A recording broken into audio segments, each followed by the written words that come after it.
सहनी भी चाहते हैं जो बिहार से चलकर आए हैं। संजय निषाद भी चाहते हैं कि पीड़ित परिवार को न्याय मिले। श्रवण निषाद अभी 2 दिन पहले आए थे, उन्होंने कहा कि अगर मैं आरोपी हूं, अगर मैं दोषी हूं तो हमें जेल भेज दीजिए। तो फिर देरी क्यों हो रही है? आप कह रहे हैं कि सरकार में है, ये तो वही सरकार को ही बताना है ना। और देरी तो हो रही है, ये आप भी मान रहे हैं, हम भी मान रहे हैं, आपके जितने भी दर्शक है वो भी देखते होंगे, सुनते होंगे। तो निश्चित तौर पे आशंका तो जाहिर हो रहा है कि जब 4 लोगों का नाम है तो एक ही लोगों का नाम दर्ज क्यों हो, वो अज्ञात क्यों हुआ।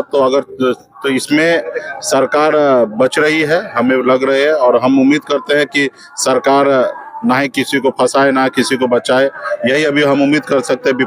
नमस्ते, मेरा नाम आयुष है और आप देख रहे हैं गोरखपुर लाइव। हमारे बगल में मुकेश सहनी है, son of Mallah, VIP party के राष्ट्रीय अध्यक्ष है। धर्मात्मा के भाई परमात्मा भी मौजूद है, राजा निषाद है, जो कि शुरू से इस लड़ाई को लड़ रहे हैं। मुकेश सहनी जी आए हैं, परिवार से बातचीत किए हैं, क्या मामला आपको लग रहा है, क्या निकल के आ रहा है? देखिए, हम तो परिवार से मिलने के लिए आए हैं और उनको एहसास दिलाने के लिए आए हैं कि आज धर्मात्मा निषाद जी नहीं है, कि उसके जगह हम आपके भाई, आपके बेटा आपके साथ हैं। और हमें बहुत दुख है कि हमारे बीच में युवा साथी हम लोग को छोड़ के चले गए हैं। और भगवान से यही प्रार्थना होगा कि उनको आत्मा को शांति दे।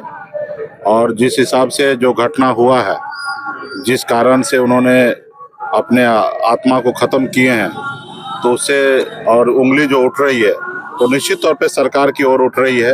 आप सरकार की बात कर रहे हैं और मैं खुल के बोल रहा हूँ कि संजय निषाद, श्रवण निषाद, प्रवीण निषाद पर उठ रहे हैं। सरकार के वही अंग हैं। मुकेश सहनी जी आप शायद बच रहे हैं। नहीं, बचने वाली बात नहीं है, सरकार तो वही है ना।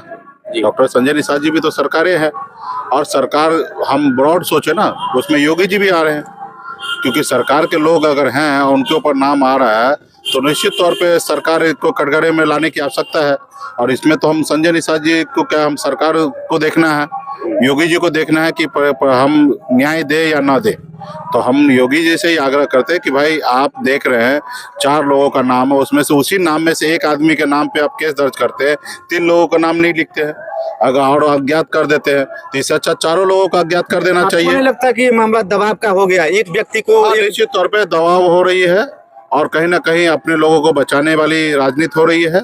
और मैं यही आग्रह उम्मीद कर सकता हूँ कि योगी जी, आपसे हमें ये उम्मीद नहीं है, आप पीड़ित परिवार को न्याय दिलाइए, अच्छे जांच कराइए, जो दोषी है उसको निश्चित तौर पर सजा मिलना चाहिए। हम ये नहीं कह रहे कि आप जिसको तिसको सजा दीजिए, जो निर्दोष है उसको सजा नहीं मिलना चाहिए, लेकिन जो दोषी है उसको सजा मिलना चाहिए, ताकि समाज में सीख मिले, कोई किसी के साथ इस तरीके से ना करे।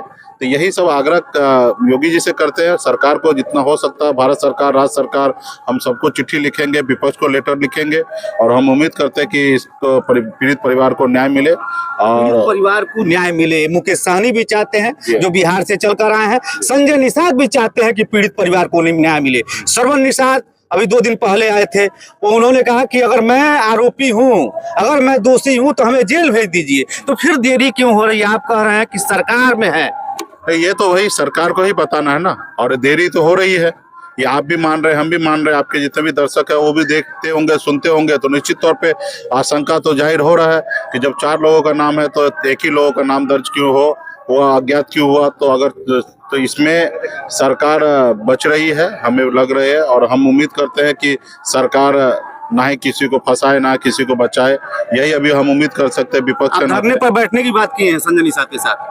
हाँ, उन्होंने कहा कि सीबीआई जांच के लिए लिखना चाहिए। तो और निश्चित तौर पे अगर ऐसी बात अगर डॉक्टर साहब कर रहे हैं तो बहुत अच्छा बात है कि डॉक्टर साहब पहल कर रहे हैं अपने समाज के बेटा को न्याय दिलाने के लिए। और आप तो सरकार है, आपके मुख्यमंत्री योगी जी से आपका रोज उठना बैठना हो रहा है, वहाँ पे मजबूती से बात को रखिए। अगर नहीं सुन रहे हैं तो आप धरना पे बैठिए, और धरना पे बैठिएगा तो आपके साथ हम भी समर्थन देने के लिए आएंगे बिहार से। बहुत बड़ी बात मुकेश सहनी सन ऑफ मल्लाह कर रहे हैं कि संजय निषाद कैबिनेट मंत्री उत्तर प्रदेश सरकार अगर अपने आप को कहते हैं कि मैं दोषी नहीं हूं तो धरने पर बैठ जाएं और मुकेश सहनी आएंगे धरने को समर्थन देने। तौर पे हमेशा ऐसा हुआ है, कभी भी अंग्रेज भी हमारे देश में शासन करते थे, लेकिन महात्मा गांधी जी निश्चित तौर पे हमेशा धरना का सहारा लेते थे, आमरण अनशन करते थे, और जिसको लेके अंग्रेज को भी भारत को छोड़ के जाना पड़ा। तो हम महात्मा गांधी के रास्ते पे चल के आप धरना प्रदर्शन कीजिए, हम आएंगे। अब आगे इस मामले को आप देख रहे हैं, पूरे मामले को, अब आगे आप क्या करेंगे? चूंकि आप इस तरीके बिहार से चल कर आए हैं और एक समय था कि आप भी अमित शाह के बहुत करीबी थे, लोग बताते हैं नहीं, चर्चा। ठीक है, वो और तो बात संजय निषाद भी अपने आप को अमित, तो आप क्या चिट्ठी देखिए, हम लिखेंगे? किसी के करीबी नहीं, हम निषाद समाज के करीबी हैं और उनके लिए लड़ाई लड़ रहे हैं। ठीक है, पर्सनल संबंध, उन लोगों को गुलाम बनाना है, हमको गुलाम नहीं बनना है। जिनको गुलामी पसंद है वो उनके साथ, अमित शाह जी के साथ रहे। हमें कोई शौक नहीं है अमित शाह जी के साथ रहना। हाँ, निषाद का आरक्षण मिल जाए तो निश्चित तौर पर मैं उनको धन्यवाद दूंगा, वरना हम अपने समाज के अधिकार के लिए लड़ाई लड़ते रहेंगे। हम लड़ाई लड़कर बिहार तक लड़ाई लड़कर मंत्री बनकर उत्तर प्रदेश में भी आए। अगर मेरा कुर्सी भी गया तो ये आरक्षण के नाम पे ही गया।